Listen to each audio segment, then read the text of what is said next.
Something that I never knew was that I knew there were some dictators around the world, but did you know that some of the dictators now apparently, allegedly, are drug addicts as well? That might explain a few things. Hugo Chavez now admitting in a speech that went widely undocumented, by the way, that he chews cocoa every morning, and he also eats something called cocoa paste, which, by the way, is addictive. And he gets it from the dictator in Bolivia. What did you say? Coca. It is coca. Oh, coca. Cocoa. Oh, cocoa would be fine. Listen. See, I don't know my narcotics as well as I should. It's a shame. For a moment, Gretchen, when you just said cocoa, I'd imagine people all across America just spin up cocoa puffs. They thought they were going to get a high out of it today. I'm an Ovaltine guy, but that's for another time. But what you're saying is, I read that too, and then they were people, I guess the reporters went on to define, what is he talking about? He gets his cocoa paste. Coca. Coca. I got you going down the coca You take path the now. paste from? Bolivia dictator. Is he a dictator too? Millions of people watch these shows consistently, night and day, throughout North America. Do they believe what they see? I hope not. But even the more serious end of the networks and print media in North America and Europe followed the lead of the Bush White House and divided the world into friends. That is, leaders who do what we want them to do, and enemies, leaders who tend to disagree with us.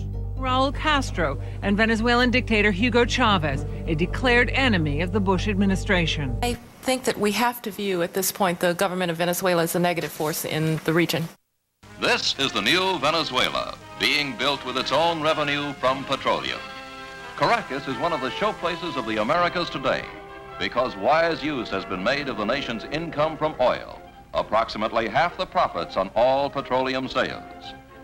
The national policy is to sow the petroleum back into the nation for physical construction, new industry, and public welfare.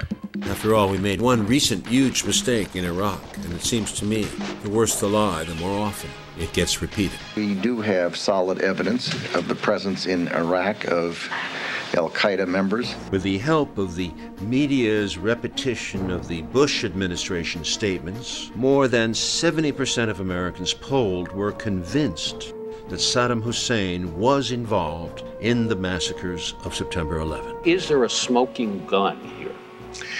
The smoking gun is an interesting phrase. The smoking gun that could come in the form of a mushroom cloud. Why are we here? That's the question. Why are we here in this war? Where's the weapons of mass destruction?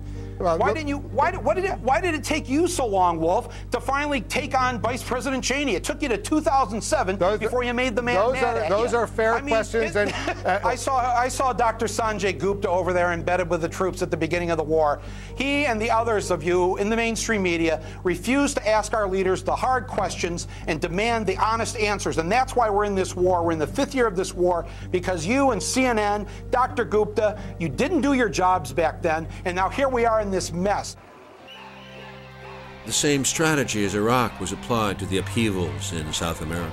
The electoral victory of Hugo Chavez, despite his many critics, was a triumph for Venezuelan democracy. But there is a problem with democracy. As practiced in the South, it can throw up politicians who refuse to accept the dictates of Washington. In the eyes of our leaders, the elected leader of Venezuela, Hugo Chavez, was and is a dictator. The world's worst dictators, Hugo Chavez. The Venezuelan president has become more dangerous to the U.S. than Fidel Castro ever was. ExxonMobil says it's been ripped off by Venezuelan President Hugo Chavez. The Latin American strongman. There is such a thing as a killer clown, and he may be it in Latin America today. Hugo Chavez is a dictator. These rogue dictators like Chavez. If you said, do you hate Hugo Chavez or Fidel Castro, I'd say, I hate those guys. In the very front of the book, you quote Otto Reich, who is the former ambassador to Venezuela back in the 1980s, is saying that he's more dangerous than bin Laden, and the effects of Chavez's war against America could eclipse those of 9/11. Chavez is supporting terrorism on a daily basis, is doing nothing about drug interdiction, supports Iranian nuclear ambitions, North Korean nuclear ambitions, works with the Syrians. He's given Al-Qaeda and Hamas an open invitation to come to Caracas. Who is Hugo Chavez? Where did he come from? The fall of the Berlin Wall and the collapse of the Soviet Union was seen by millions as an end to all alternatives to capitalism. Washington seemed gripped by a triumphalist arrogance, as if thinking now we can do whatever we want. We're going to take a closer look at a mysterious presence on the international scene tonight. That's how the International Monetary Fund describes itself. The International Monetary Fund is a powerful financial institution that has 186 countries as members, but is controlled overwhelmingly by the U.S. Treasury Department. Its support for governments in low and middle income countries is often considered crucial to political survival. The IMF tries to help maintain a stable global economy through the orderly flow of money between countries which have different currencies. The biggest challenge to Washington's newfound dominance came from South America, a continent the IMF and Treasury Department had often used as a guinea pig in their economic experiments. In 1988, the Venezuelan economy was a mess. Real wages were plummeting and poverty had been rising for years. The Venezuelan government went on its knees before the IMF. The latter obliged, but dictated a structural adjustment program which guaranteed more pay, especially for the poor. When bus fares were raised in February 1989 in accordance with the IMF agreement, Caracas exploded in a fiesta of rioting and looting. Police in the Venezuelan capital Caracas opened fire again today on demonstrators who were throwing rocks. This is the fourth day of violent protest at the government decision to raise prices on some very basic consumer items. The government called out the army. Hundreds and perhaps thousands of Venezuelans were shot dead. They killed my son, cried this woman at a Caracas City morgue today. Anxious relatives checked names on a partial list of more than 200 people reported killed. The morgue is literally overflowing with the bodies of the dead. That same month, a group of young officers met secretly on the initiative of then Lieutenant Colonel Hugo Chavez and condemned the massacre and pledged that it would never happen again. Chavez didn't sort of drop from the sky. He was produced from within the army when the army was used to massacre its own people. Chavez and a whole group of junior officers met and said, this is not what we were created for. I mean, a military should, its only purpose is to defend the country from outside invasion. Exactly 3 years later, in February 1992, Chavez launched an unsuccessful rebellion to topple the government. But the general strike that had been promised never happened. The government of Venezuela dodged a bullet when loyalist troops put down a violent midnight coup attempt. Up to 70 people were killed. Rebel troops failed to topple President Carlos Andrés Pérez. Y la gran noticia que le traigo a todos los venezolanos es que fueron dominados todos los focos y están detenidos porque se rindieron o porque fueron vencidos. Chavez was arrested and imprisoned for 2 years. He publicly accepted responsibility. Compañeros, lamentablemente, por ahora, los objetivos que nos planteamos no fueron logrados en la ciudad capital. Es decir, nosotros acá en Caracas no logramos controlar el poder. Y yo, ante el país y ante ustedes, asumo la responsabilidad de este movimiento militar bolivariano. Muchas gracias. There is no question the coup was illegal and against the very tenets of democracy that Chavez would later defend in the coup attempt directed at his government. On the other hand, it must not be overlooked that the majority of the population did see Chavez as a hero. Y puedo decir a plena seguridad de que esta será la última vez que en Venezuela se presenta una situación como esta. There were celebrations in the capital of Venezuela tonight after the Supreme Court ordered that the president, Carlos Andrés Pérez, must stand trial on charges of embezzlement. He's accused of stealing $17 million in government money. By 1997, Chavez decides to run for president. His main opponent is a 6'1" blonde former Miss Universe. the contest becomes known as the Beauty and the Beast. The former Miss Universe is mouthing sugary platitudes while Chavez is preaching revolution, and that is what the people wanted to hear. In Venezuela, the presidential election Sunday could lead to a sharp left turn in the government. His supporters called it a punishment vote. It brought this man to power in Venezuela. A former military officer who has said he will fight against a tradition of corruption and economic inequity. In 1998, 4 years after his release, as inflation rates in Venezuela reached 70% and the government made more cuts in social spending, the political establishment had been completely discredited. Despite the opposition of the entire media, Hugo Chavez was elected president. Why is someone who staged a bloody coup just 6 years ago so popular among the people? 40 años. We resent 40 years of criminals dressed up as politicians. A nivel político. Ese poder que ustedes me han dado, a mí no me pertenece. Ese poder es de ustedes. Ustedes guiarán el gobierno, que no será el gobierno de Chávez, porque Chávez es el pueblo, será el gobierno del pueblo. He had promised far-reaching reforms to raise the living standards of the poor, enhance democracy, and share the oil wealth of the country with those who had never benefited from it in the past. Over the next 3 years, Chavez proclaimed Venezuela a Bolivarian republic and began to fulfill his promise. Statues of the beloved Simón Bolívar, the liberator, look out on his birthplace, Caracas. He led 6 South American countries to freedom. Bolívar.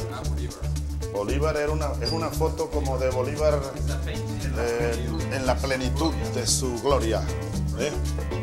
A lo mejor Bolívar en el Perú en toda su gloria, ¿no? Alguien dijo, Bolívar pensaba en siglos y miraba en continente, miraba continente. ¡Halo, viejo!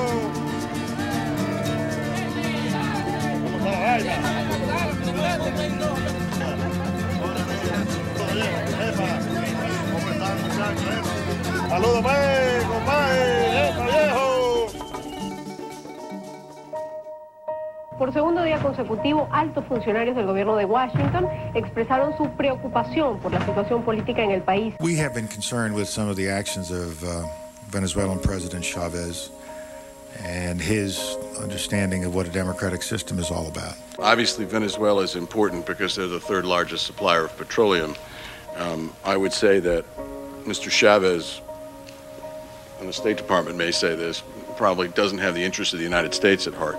Chavez's reforms provoked fierce resistance from the country's oligarchy. Que tenemos un gobierno mentiroso. Son un acto de embusteros. They controlled the Venezuelan media and used it to foment opposition.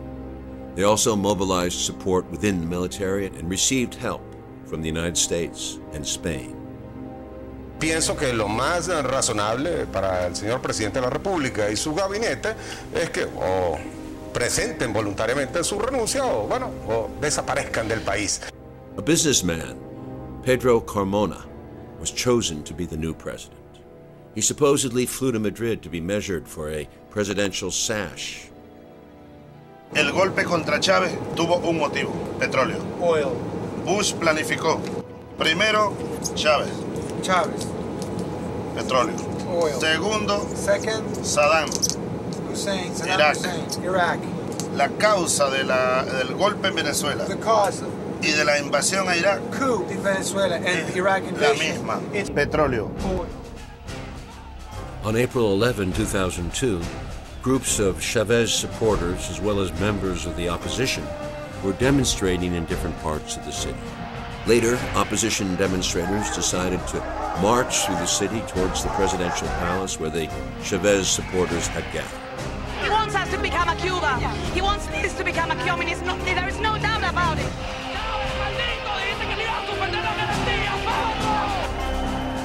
As they neared the palace, suddenly, shots were fired from the rooftops of buildings and members from both sides were hit in the head.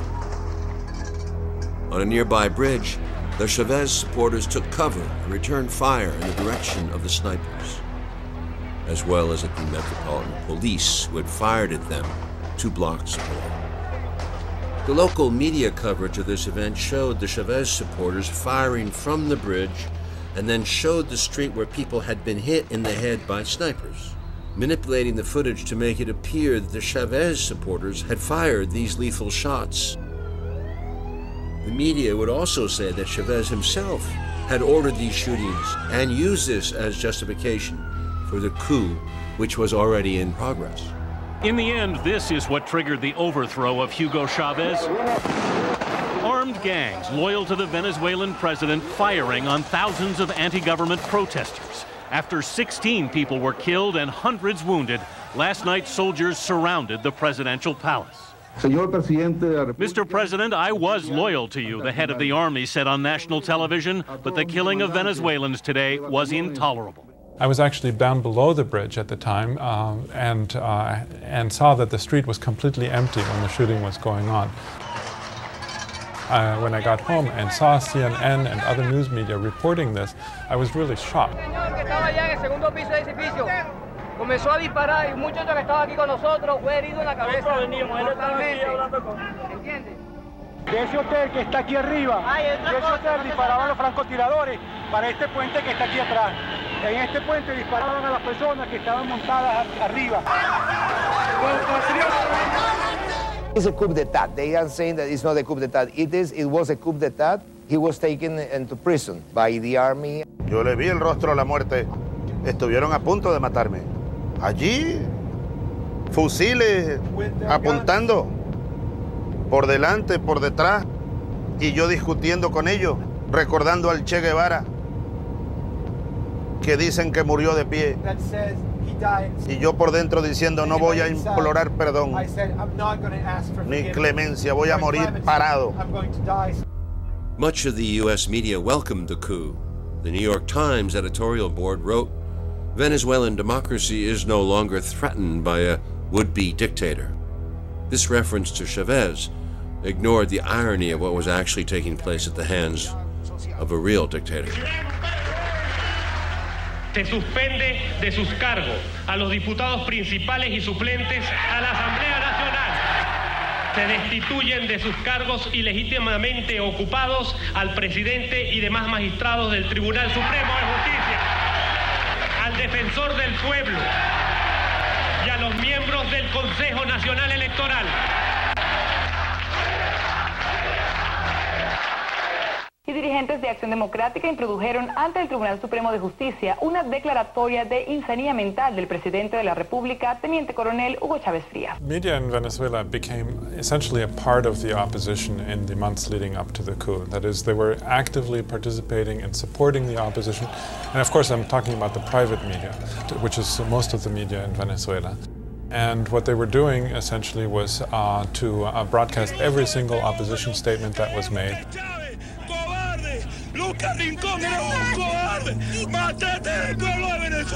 And many analysts even said afterwards that this was the first media coup, and actually one of the main participants in the coup even said that we have the media to thank for this coup. Gracias Televen, gracias CMT, gracias Globovisión, gracias medios de comunicación. La ex candidata presidencial Irene Sáez exhortó a la comunidad internacional a participar en esa transición.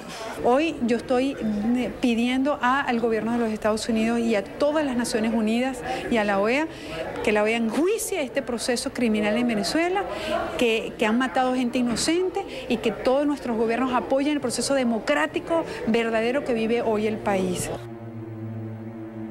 The IMF, usually slow in responding to genuine requests for aid from starving Africa, was quick off the mark to demonstrate its support for the coup.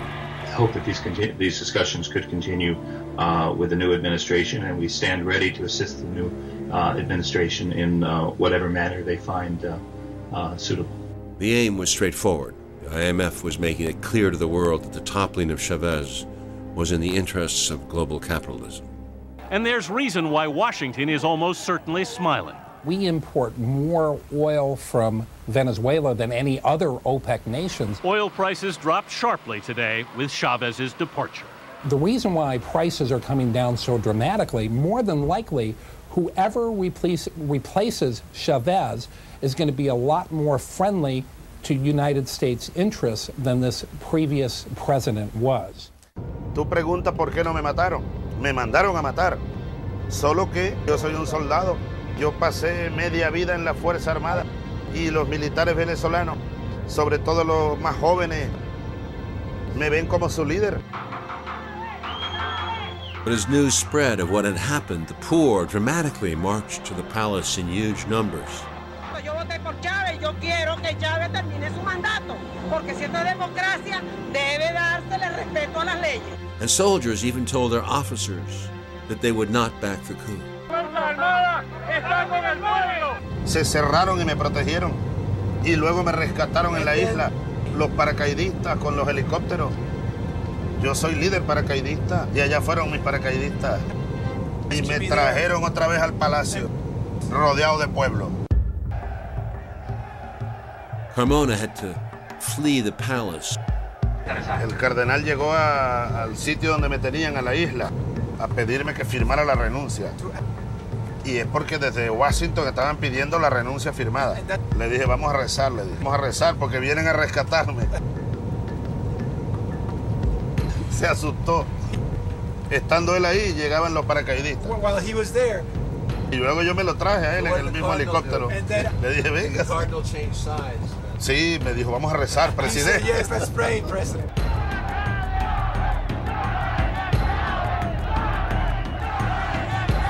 Why did they do such a lousy job of it? It was a dinky coup. I mean, why didn't they kill him when they had him? It wasn't heavyweight, you know, the way they did it, compared to Guatemala and Chile and Argentina.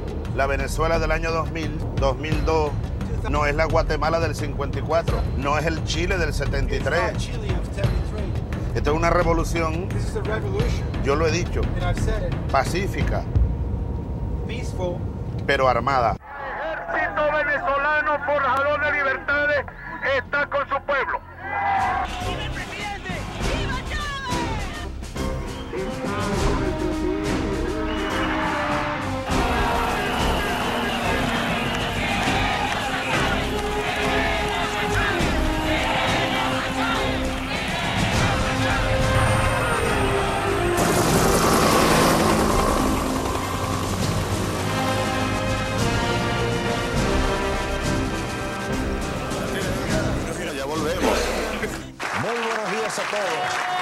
Y sigamos avanzando con calma y con cordura.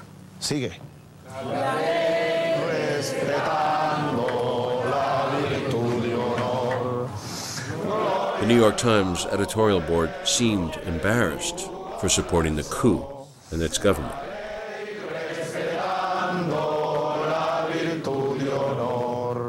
The White House today admitted that U.S. officials held several meetings with Venezuelan opposition leaders in recent months to discuss the ouster of President Hugo Chavez, but insisted at every turn today that not once did they signal a military option was acceptable.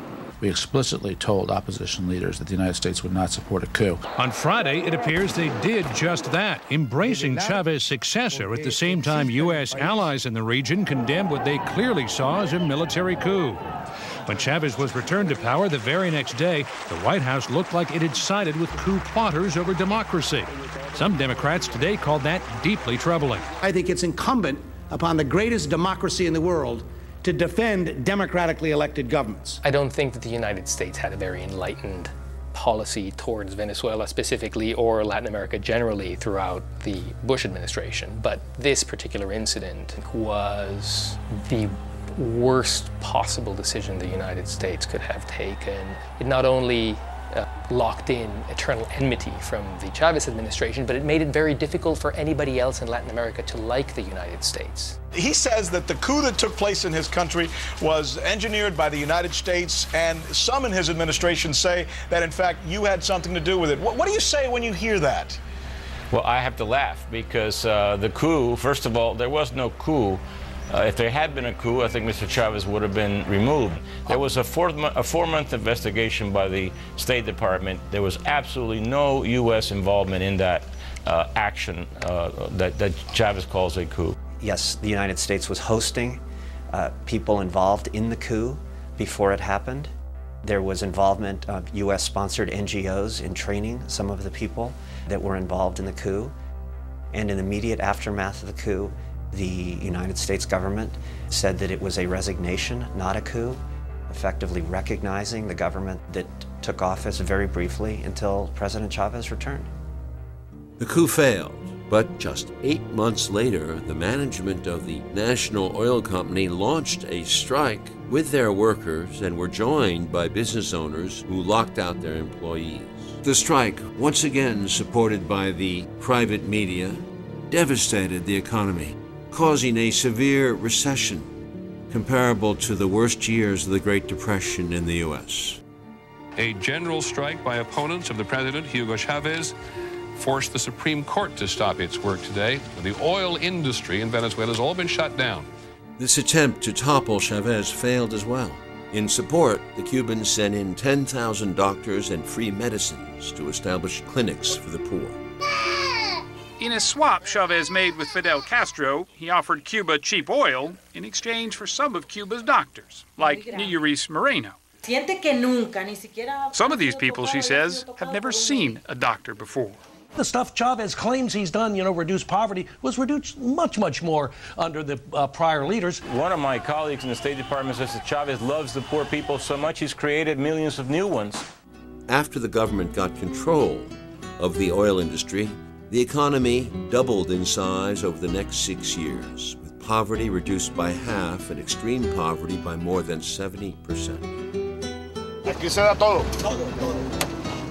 Sorgo, girasol, maíz, caraota, soya. Yo quiero ensayar la propiedad comunal que te escalona. Por ejemplo, mira. Por ejemplo, un barrio de Boconoito. Barrio Boconoito. Es dueño, ese barrio a lo mejor tiene 100 familias, 500 personas. ¿Okay? Ese barrio es dueño de este potrero de 200 hectáreas. Ese potrero es del barrio, de una comuna, pues.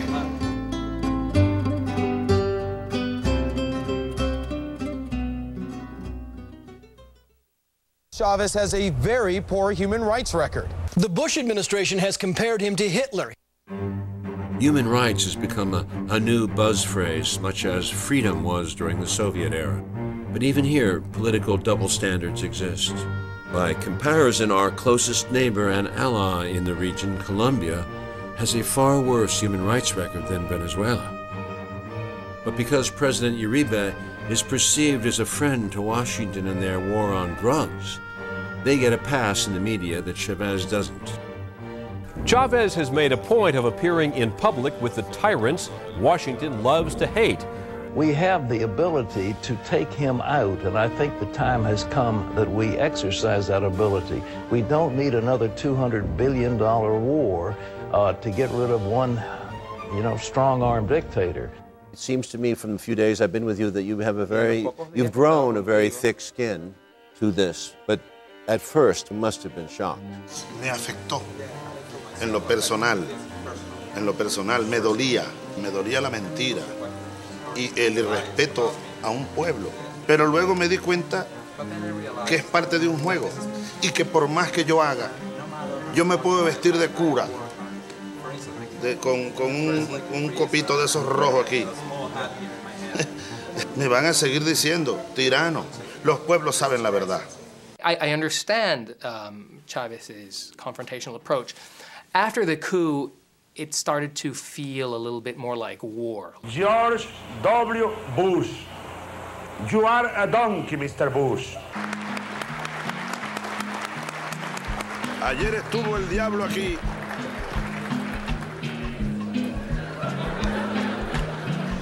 En este mismo lugar huele a azufre todavía. This is your desk. This is where you work. Este es uno de mis sitios de trabajo preferido. Never seen such energy. Never. And then you told me you were going to come back here last night and work. Sí, anoche trabajé, mira. What time did you get to sleep last night? Como a las 3 de la mañana. 3 a.m. Did you work until 2 or 1? Trabajando, leyendo mucho. Estoy obligado a estudiar mucho. Do you have any estudiar. fun? Yo tengo que saber del... Do you have any fun? Do you ever read for pleasure? Todo esto es un placer para mí. You mean you go to sleep reading this book? I mean, how boring can you get? This is really boring.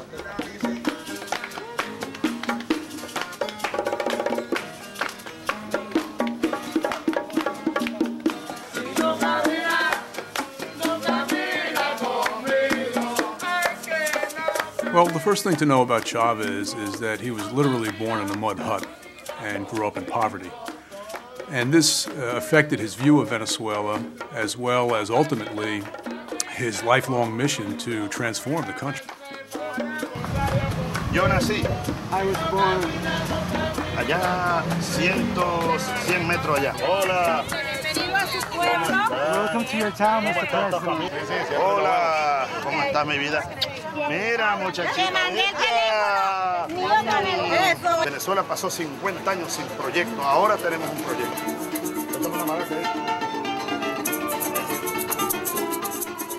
And who's that?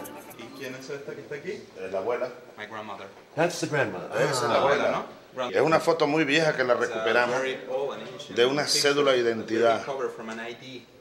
She died at what age? ¿Qué edad murió? Ella tenía menos de 70.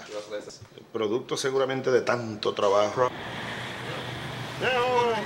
Aquí nací yo. Era una casa de palma. Y esta es la casa donde nos criamos. What was he like at 14? He was a thin guy, and he likes to play too much baseball. Too much baseball? Yeah. And what position? He used to be a pitcher, and he used to play the first base. And he tried very hard to win all the time. Yeah. He only likes to win. He only likes to win. He doesn't like to lose. No, but because he makes too much effort to win.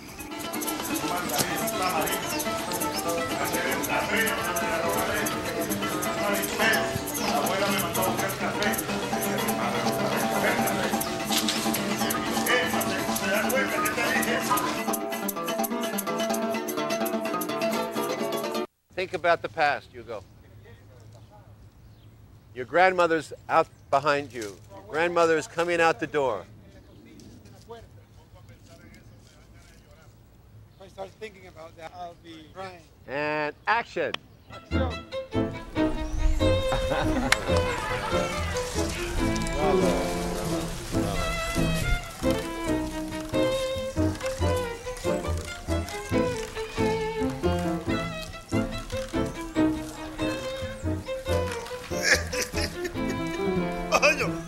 Me partió.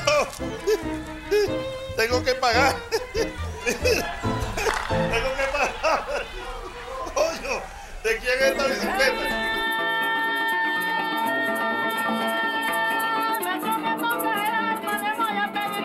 Porque aquí llegó un llanero de la Purísimo Pide y puesto me trata el barro y a montarse y desde la casa sabanera el agua que le camine porque le pongo el empeño para que le encanta comine mi tierra sabe que yo ¿Cómo estás, muchacha? ¿Tú qué estás estudiando? que tengo de visto que en la noche sola de prima mío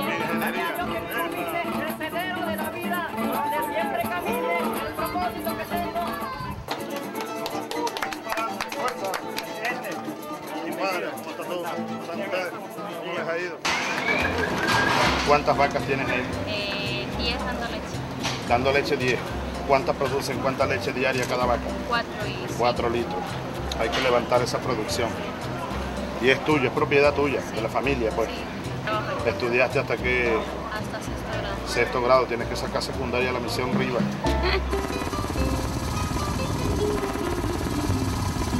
Ya cuando yo llegué aquí había que importar maíz.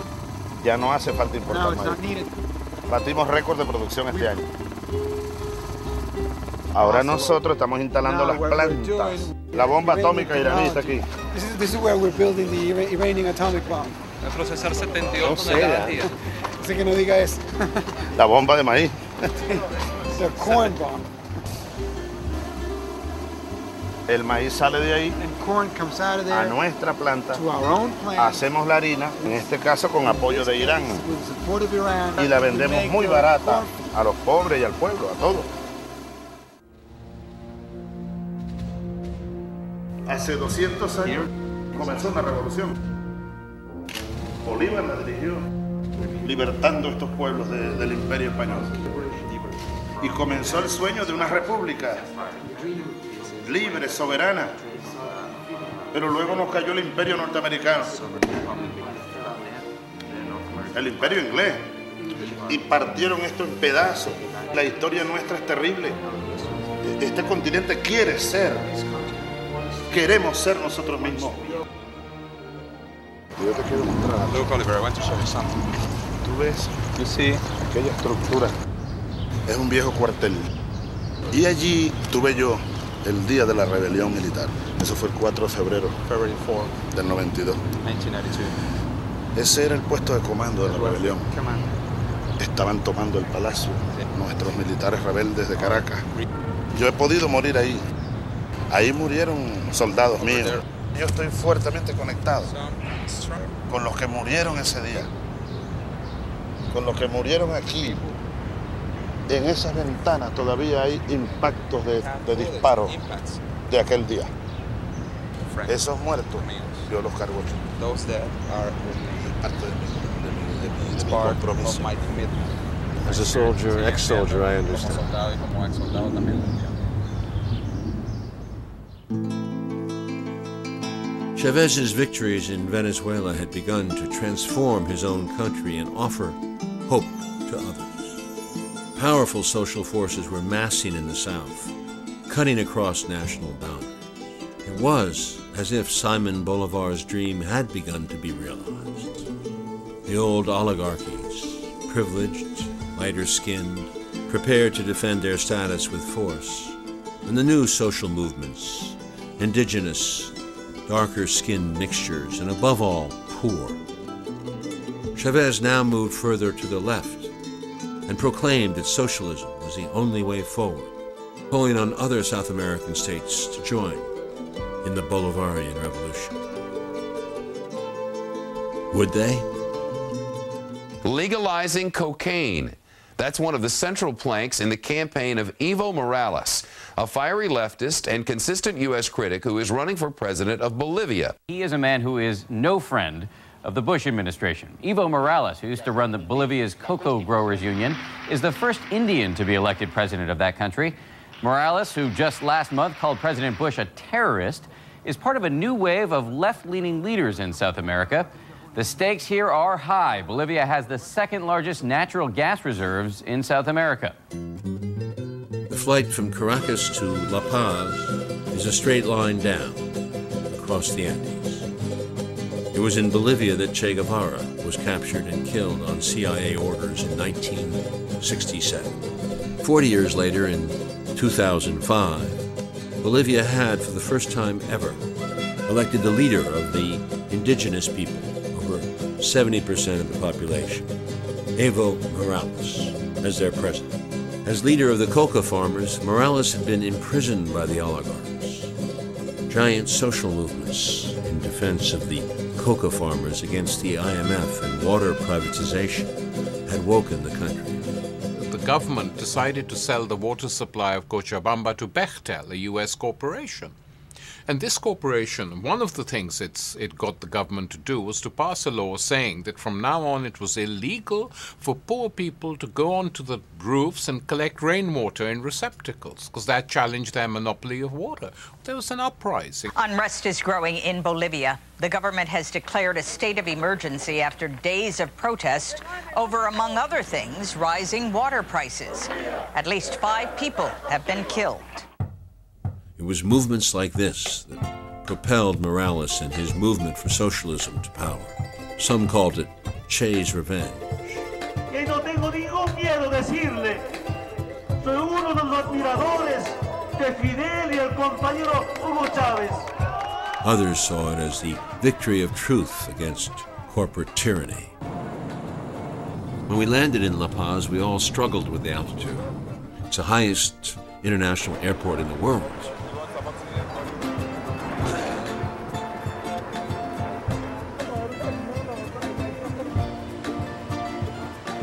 For generations, the indigenous people have chewed coca leaves to ease this strain on the body. Now, this is not the same thing as cocaine. as many in the United States are led to believe. These coca leaves must be processed chemically in order to make cocaine. But in their native form, the leaves function as a mild stimulant like caffeine. A day later, we were still feeling the nausea and the altitude, so President Morales helped us out. I'm just curious if the president would show me, share with me just a little bit and show. Esa hoja de coca está mal. That coca leaf is not good. It's no good? It's not good. Oh, really? It's not good. Le vamos a hacer mal. This is not going to be good for you. Wow, you're an expert. But you do this. Ese verdecito y no negro como esta. So, Washington brought the war on drugs to Bolivia, and President Morales kicked out the DEA a couple of months ago. So pretexto de lucha contra el narcotráfico, lo que implementan es política de control, no solamente a Bolivia, sino en muchos países de Latinoamérica. Detrás de la lucha contra el narcotráfico están intereses de carácter geopolítico de Estados Unidos.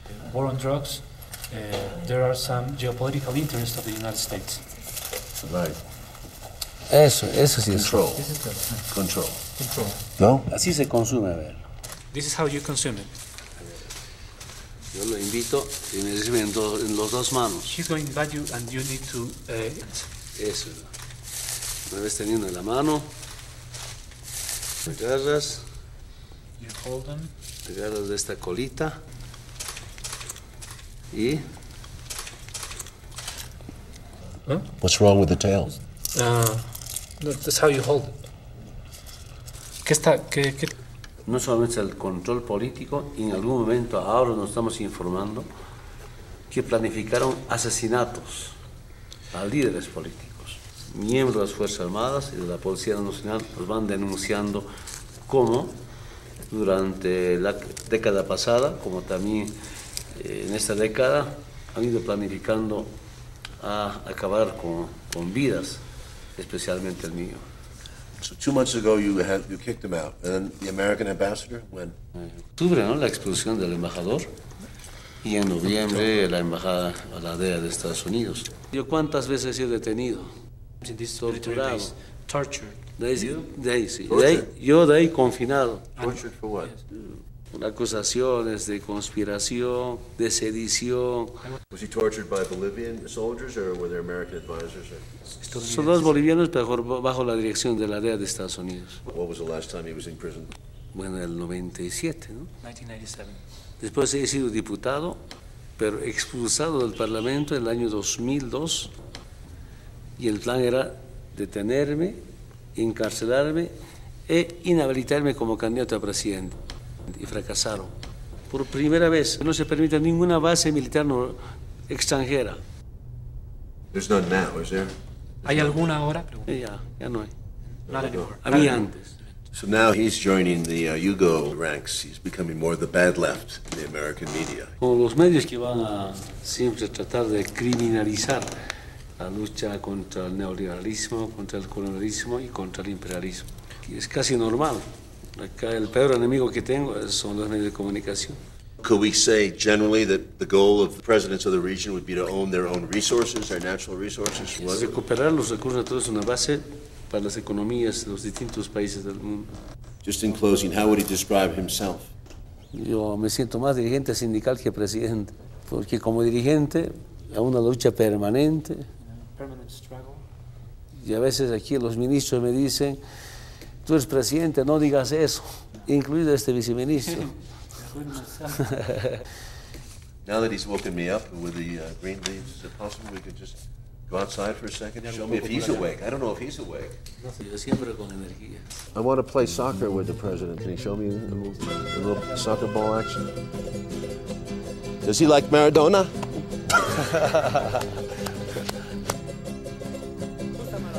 In football. Así.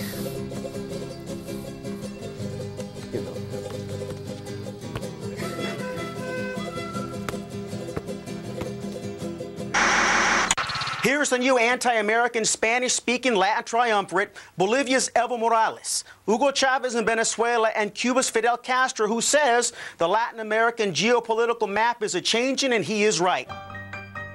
Buenos Aires, the capital of Argentina. This was a country that for 15 years did everything it was asked to do by the IMF, the World Bank, and the U.S. Treasury Department. In 2001, it collapsed. Banks went under. 5 presidents fell within 2 weeks. The president of Argentina resigned today amid continuing violence sparked by a deepening economic crisis. At least 20 people have died. Mounted riot police today battled hundreds of anti-government demonstrators. A trade union is calling for a general strike to protest tough austerity measures and an unemployment rate close to 20%. People were in the streets. Factories were occupied.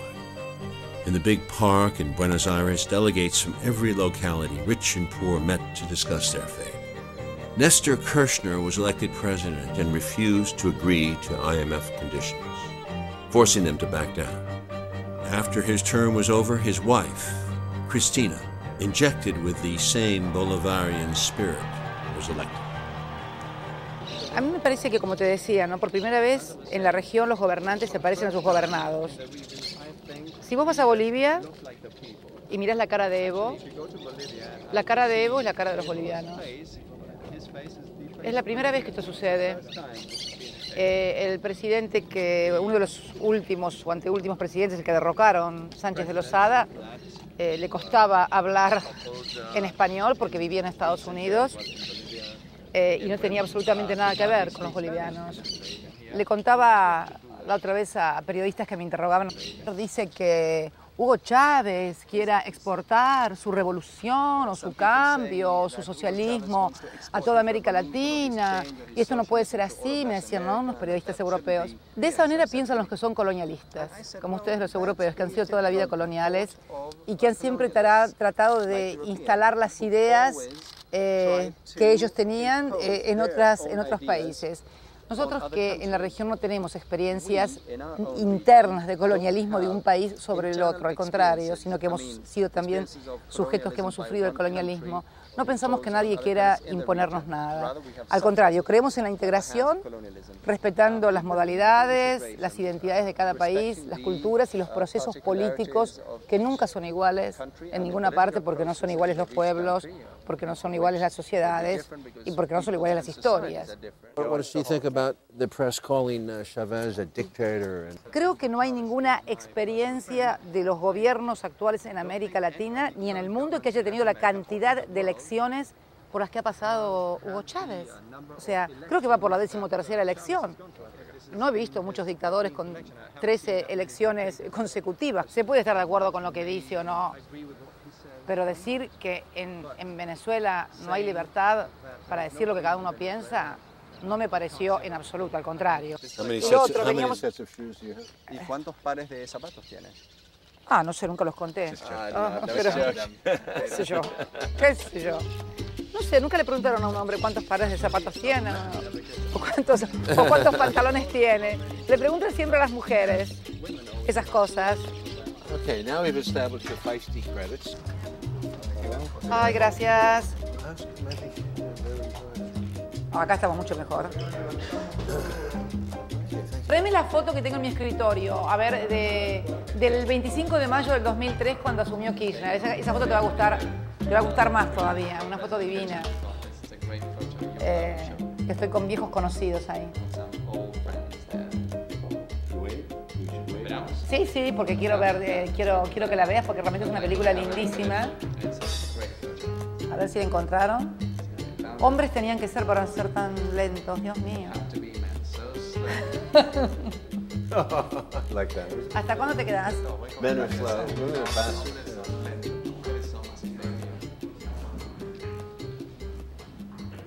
Esto es el 25 de mayo del 2003.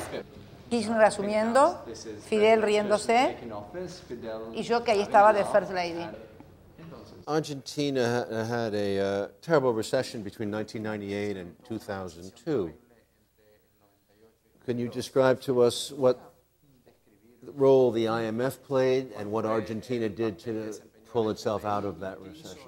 Terrible. para salir de esta recesión. Terrible. El FMI recomendaron la oleada de privatizaciones, de no intervención del Estado, de que el mercado todo lo resolvía y sostuvo la convertibilidad. Para sostener esta ficción, además, el país se endeudó financieramente en forma brutal, porque los capitales venían y tenían una tasa de interés impresionante en la Argentina y luego se retiraban y bueno, y provocaron el endeudamiento más grande del que se tenga memoria en la República Argentina, que llegó a estar en el orden del 160% del PBI, nos dejó a un cuarto de la población sin trabajo, 56% de pobreza, 30 y pico de indigencia, y en fin, todo lo que puede constituir una tragedia social. Entonces, finalmente, todo estalla en el año 2001 y 2002 con brutales devaluaciones que significaron una formidable transferencia de ingresos. Esta es la Argentina que recibe Kirchner en el año 2003, en el 25 de mayo, y donde nosotros entonces planteamos una política sustancialmente diferente, de una gran discusión con el Fondo Monetario Internacional. There's a widespread perception that the U.S. has ignored Latin America and that its trade policies help the rich but hurt poor workers. Today, the Argentinian president, with concerns of his own about U.S. trade policy, seemed in no hurry to embrace his American counterpart, an awkwardness President Bush acknowledged. It's just not easy to host all these countries, particularly not easy to host perhaps me. Many people say you played a breakthrough and very heroic role in challenging the IMF for the first time, successfully. Would you say one of your personal highlights of your life was the Mar del Plata conference with Bush? Bueno, yo digo que sí. Es decir, yo creo que ese día América Latina derrotó las intenciones de la primera potencia del mundo, representada por la política que llevaba el expresidente Bush adelante, con el ALCA, y actuamos todos colectivamente. Yo creo que ese día no lo voy a olvidar nunca en mi vida. Tanto que tengo el sillón de esa reunión guardada en mi casa Calafate. Ese día tuvimos el coraje no de hablar por las radios cuando no está el hombre, o no está la política, o no está el sinónimo que expresa la política imperial. Y actuamos colectivamente, actuamos ordenadamente. Eso fue uno de los pasos más importantes que hubo en la región. When you say no to a banker, what is it like? Y bueno, usted es subversivo, de izquierda, ladrón o sinvergüenza. Was there ever a moment, like in a movie, where one of the chief bankers leaned across and looked in Mr. Kirchner's eyes and said, "Mr. Kirchner, do you realize the implications of what you're saying?" Siempre. Cuando usted ve que un político es muy amigo de estos sectores, es que algo no anda bien. Porque estos sectores miran por su rentabilidad, no por la rentabilidad del conjunto de la sociedad. Y ahora, en este proceso que le toca afrontar a la actual presidenta, es un proceso por demás difícil, distinto, porque a mí me tocó salir del infierno. Ella ahora tiene que cualificar el trabajo, tiene que profundizar la distribución del ingreso. Entonces los sectores concentrados de la economía, los sectores que quieren ganar siempre y no repartir nunca, los sectores que no quieren compartir los esfuerzos, son los sectores que reaccionan corporativamente porque quieren seguir teniendo un país para pocos, concentrado, donde muy pocos decidan por todos los argentinos. President Bush came to the summit to talk about his free trade policy that he says would help ease poverty and create jobs in the region. Were there any eye-to-eye moments with President Bush that day, that night? Yo digo que no hay que ser, ni hay que arrodillarse ante el poder, ni se necesita ser maleducado para decirle las cosas que tienen a aquellos que han usufructuado y han sojuzgado a nuestras naciones. Se genera una discusión en Monterrey y yo digo que acá la solución para generar rápidamente, ¿qué es la solución que hay que hacer ahora? Dije a Bush, es un plan Marshall. Y se paró de la silla y se enojó. Me dijo, no, plan Marshall no, esa es una idea loca de los demócratas, me dice. Y que lo que hay que hacer acá y la mejor manera de dinamizar es, y Estados Unidos ha crecido en base a las guerras, me dijo. Así me lo dijo. Bueno, le digo, es un crecimiento. Dijo eso, textuales palabras. Es decir que is he suggesting that South America go to war? Bueno, decía que Estados Unidos, nunca dijo América del Sur. Que Estados Unidos, que era un error de los demócratas, que todo el crecimiento económico que había tenido Estados Unidos había sido en base a las distintas guerras que tuvo. Es decir, en la forma que a él le gustaba hablar fue clarito, ¿no es cierto? En eso no puedo dudar que fue clarito. Sabe que Bush es, el presidente Bush, todavía es... President Bush is, bueno, quedan 6 días, ¿no? well, he's only got 6 more days to go in office, right? Yes. Thank God. His job down here is being complicated by Hugo Chavez, the socialist president of Venezuela, who today took the unusual step of leaving the summit to rally demonstrators in a nearby soccer stadium. He said he wanted to bury the free trade agreement. Al carajo. From Argentina to Paraguay, where a former bishop, Fernando Lugo, and liberation theologian defeated the incumbent and brought the decades-long rule of the pro-Washington Colorado Party to an end. This is General Strausser's old palace. This is his dictator mansion. Mi familia fue perseguida por Stroessner. Mi padre estuvo 20 veces en la cárcel de Stroessner. Parece una paradoja que yo estoy en el lugar donde vivía Stroessner. I can imagine. These changes in Latin America, these last 10 years, which are amazing, especially since 2003, 2004. Are these the result in any way, do you think, of the liberation theology that goes back? Sin ninguna duda, ¿no?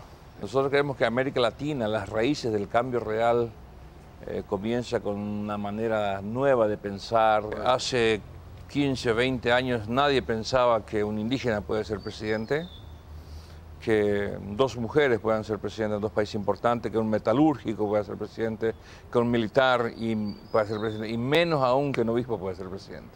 Yo creo que aquí hay un nuevo actor político que son los movimientos sociales. Pero la oposición viene efectivamente de los grupos que históricamente han tenido los privilegios aquí en Paraguay, especialmente después de 61 años de un partido hegemónico, no ha sido fácil el cambio aquí en el país.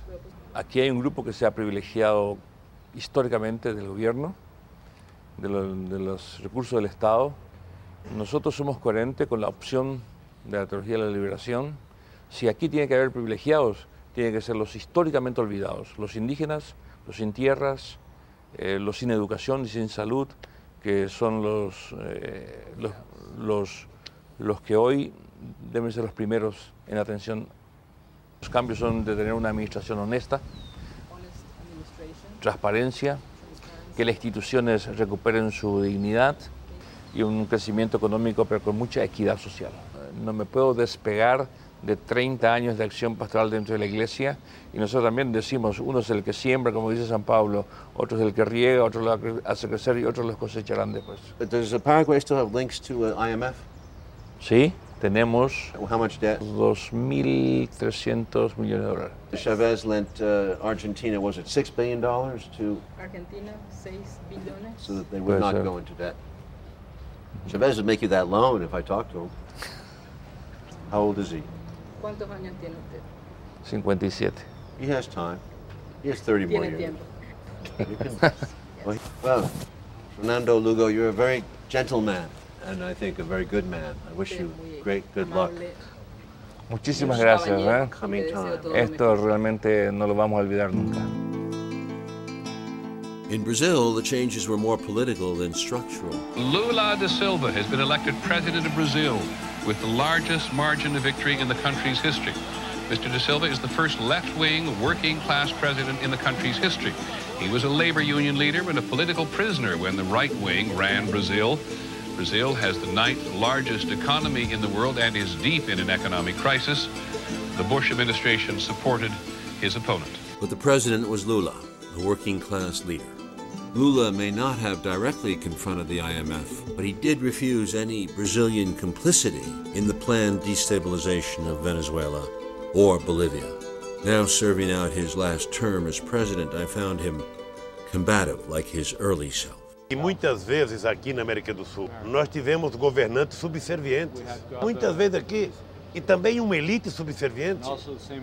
Tudo que era americano era bom, tudo que era europeu era bom, tudo que era japonês era bom. Tudo que era nosso não prestava. Eu aprendi na vida sindical que um interlocutor só respeita o outro se ele se respeitar. Então, eu pessoalmente não tenho nenhum interesse de brigar com os Estados Unidos. A única coisa que eu quero é ser tratado em igualdade de condições. Eu lembro que quando eu chamei o presidente rato do FMI para dizer para ele que eu ia pagar a dívida, ele não queria que eu pagasse. Não, fica com o dinheiro aí, não precisa pagar. Eu falei, não, eu quero quitar essa dívida. Quitamos a FMI, quitamos o Clube de Paris, não devemos nada a ninguém e temos 207 bilhões de dólares de reserva. Is there a possibility of a bank, of a union of South American financial interest? Is there like a European Union? Is it possible? Vejo. Vejo e trabalho para isso. Com a Argentina, nós já temos comércio nas nossas moedas.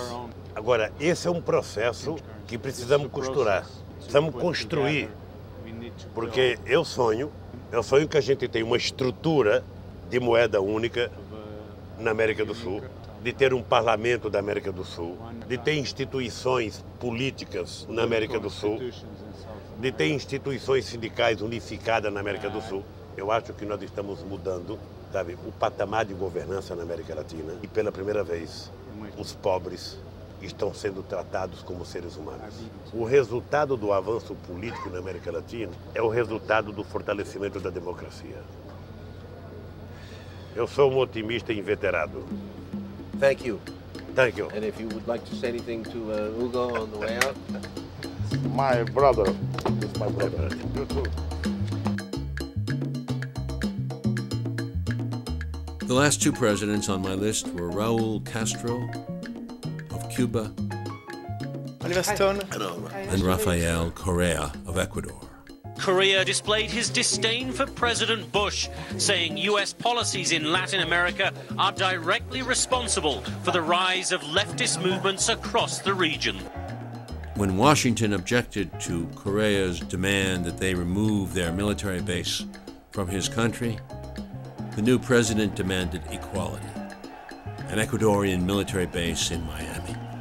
Bueno, creo que el presidente Chávez empezó una nueva era en América Latina.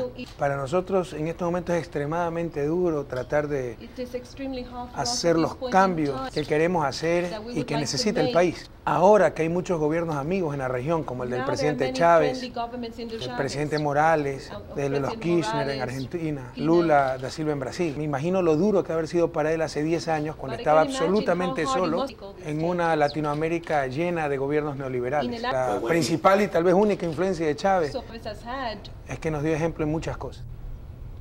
Where are you with the United States? Bueno, nosotros queremos mucho a los Estados Unidos. Yo viví y estudié allá. Queremos mucho al pueblo de los Estados Unidos. Pero obviamente su política exterior es muy cuestionable. Y por eso cuando nos querían presionar para mantener una base extranjera en el suelo patrio, base extranjera que ni siquiera paga un arriendo, no paga absolutamente nada, y nos acusaban de extremistas porque no queríamos la base. Si no hay problema con tener bases extranjeras en un país, pusimos una condición muy sencilla. Mantendríamos la base norteamericana en Manta, siempre y cuando los norteamericanos nos permitieran poner una base ecuatoriana en Miami. Si no hay problema con bases extranjeras, nos deberían poner la base. Bueno, lo que ellos hacen es un poco de asesoría, etcétera, pero estamos limitando grandemente toda esa influencia que tenían, donde financiaban unidades completas de nuestra fuerza pública. Todo eso estamos cambiando, ¿no? Vamos a seguir luchando contra la droga, pero independientemente. Rafael Correa is now being cast as one of the potentially bad left with Chavez and with Morales.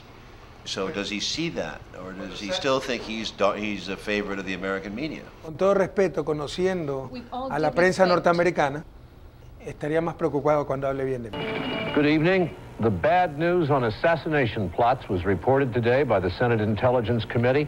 The committee issued a report which says that officials of the United States government initiated plots to kill 2 foreign leaders, were involved in plots to kill 2 others, were implicated in another, and that the CIA was aware of 2 more murder schemes. Fidel Castro is alive and well, despite at least 8 CIA plots to kill him, and 1 plan to undermine his image by making his beard fall out. Some of those who were the targets of assassination plots were widely known people. Che Guevara and Raul Castro, who is the brother of Fidel Castro of Cuba. In January, the revolution, 50 years. 2003, around there, with Mr. Chavez's emergence and his victory after the coup, you are the grandfather, the godfather.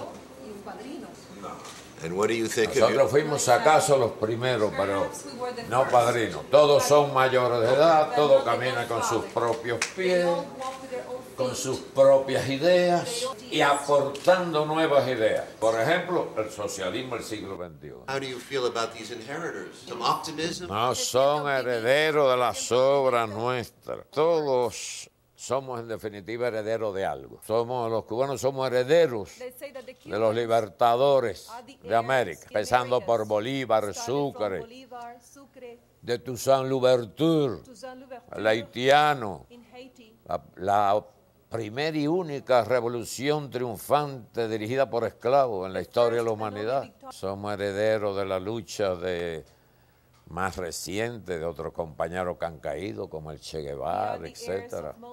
Algunos eran muy jóvenes, como el presidente Correa, el presidente Chávez, pero cada uno va aprendiendo de su propio acervo y del acervo del continente y de la humanidad. Esa es la realidad. Ni padrinos nosotros, ni herederos ellos. Y la revolución cubana en el medio siglo ha llegado completica a la costa. Y los cubanos, a pesar de ser de carácter explosivo, hemos aprendido a tener paciencia. Una cosa increíble. Y de la liga explosiva esa, como calificó Fidel a los europeos, nuestro tronco español, la liga es y nuestro tronco africano. Estamos listos a otros 50 años.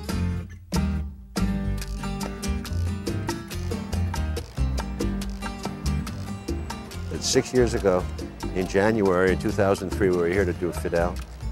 We talked for like 3 days. And he was the lone wolf. He was the holdout. And the island had no advertising, no corporations. It was this throwback to another era. He actually was the mouse who roared, who fought off 50 miles away the United States for 50 years, 60 years. Like the old man in the sea. Like the old man in the sea. It's a sad story. Hemingway wrote, the old fisherman goes out, he catches this gigantic fish, which is the revolution in 1960. And of course, by the time he brings it into shore, it's been eaten by the sharks. Still, the man tried. He was noble in his effort, and Hemingway gave you that strength of character, that beauty of loss, tragedy of effort sometimes. What I liked about Castro was that he said to us, there is a pendulum to history. These things change.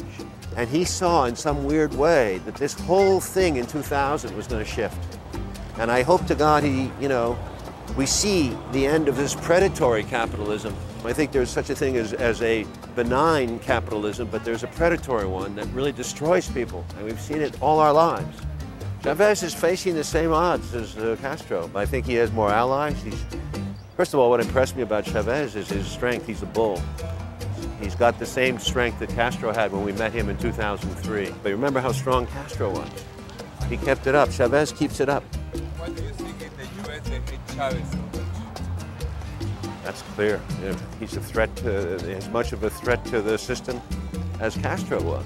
He's a great example. If he succeeds, it'll be the first time in Latin American history, except for Castro, where he's led an entire region, practically the entire continent, away from the IMF and the United States economic controls.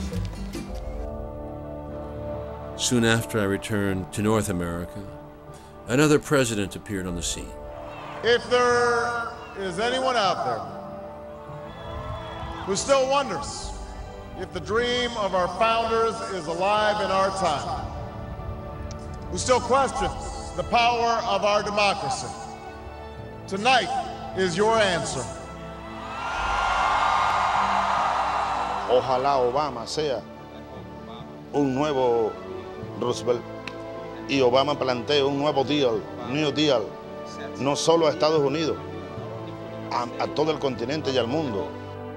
Since virtually every major international organization, from the IMF to the UN Security Council, is controlled to a large degree by the United States, the new Bolivarians decided to strengthen regional ties so they could talk to the United States with a single voice. This actually happened at a recent meeting of hemisphere leaders in Trinidad, where the bulk of the South Americans refused to sign any document in the absence of Cuba.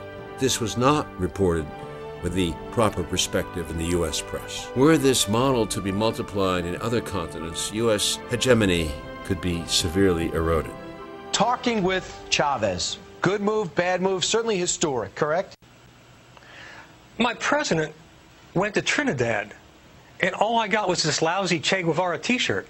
Barack Obama attended the Summit of the Americas in Trinidad and found the entire continent, barring Colombia and Mexico, ready to take him on. Who's that man laughing with President Obama, and why is everybody talking about these pictures? By embracing the dictators, the bad guys, the corrupt politicians, the Kirchner gang family in Argentina, Danny Ortega from Nicaragua, the Western Hemisphere's senior child molester. What he's doing is he is giving credibility to America's enemies. Both our friends and our foes will be quick to take advantage of a situation if they think they're dealing with a weak president. But Obama did not behave like Bush. He met Chavez, who gave him a peace offering.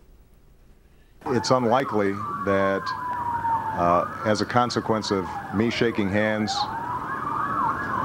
or having a polite conversation with Mr. Chavez that we are endangering the strategic interests of the United States. In private, so I am told, the new man in Washington assured Chavez that under his administration, there would be no further destabilization attempts or any interference in the internal affairs of Venezuela.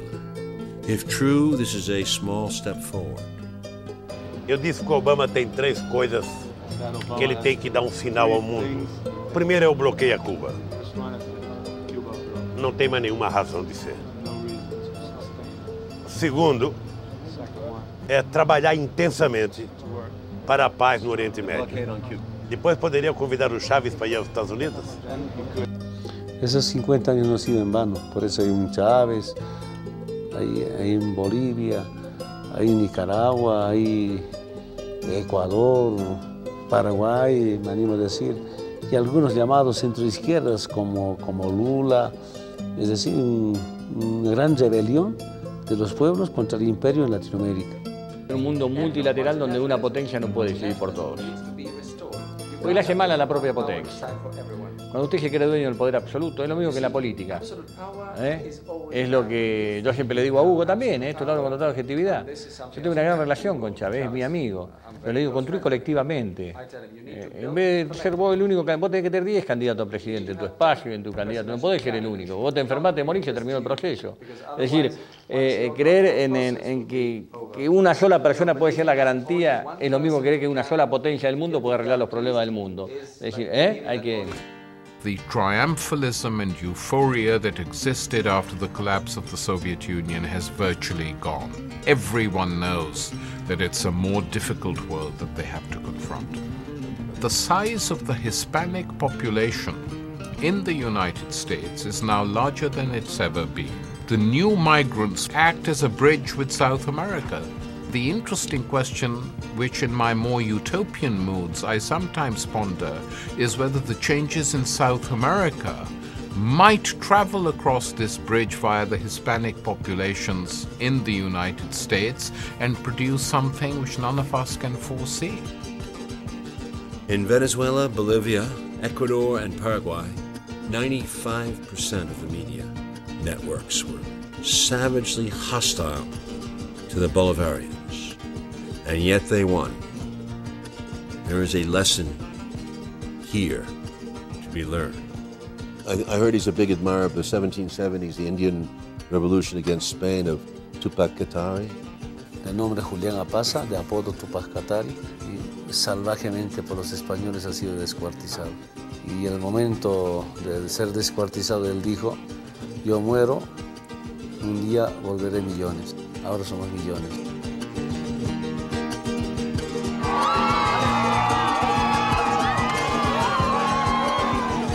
Y quizá esa es una de las razones de la actividad que uno lleva, el optimismo, la fe, la esperanza, y las evidencias concretas de que sí es posible cambiar el mundo, cambiar la historia. Es posible, Oliver.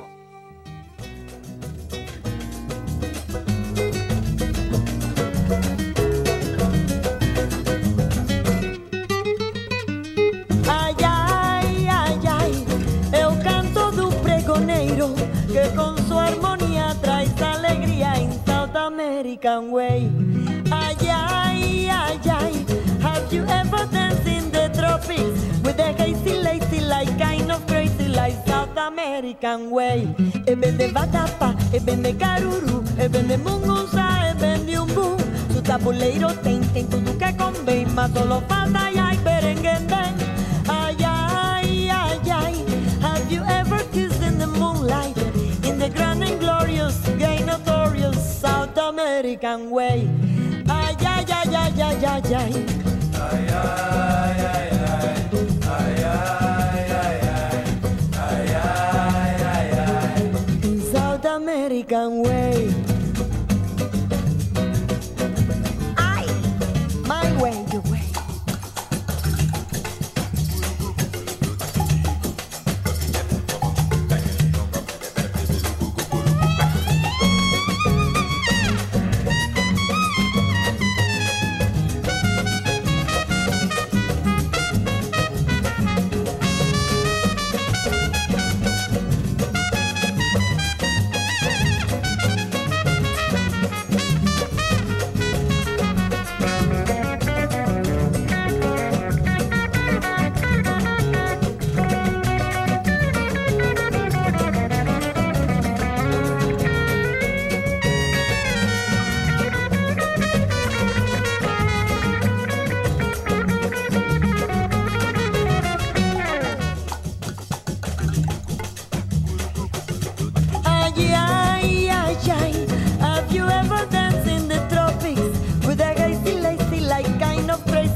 American Way. Ay, ay, ay, ay, have you ever kissed in the moonlight, in the grand and glorious, gay notorious South American Way? Ay, ay, ay.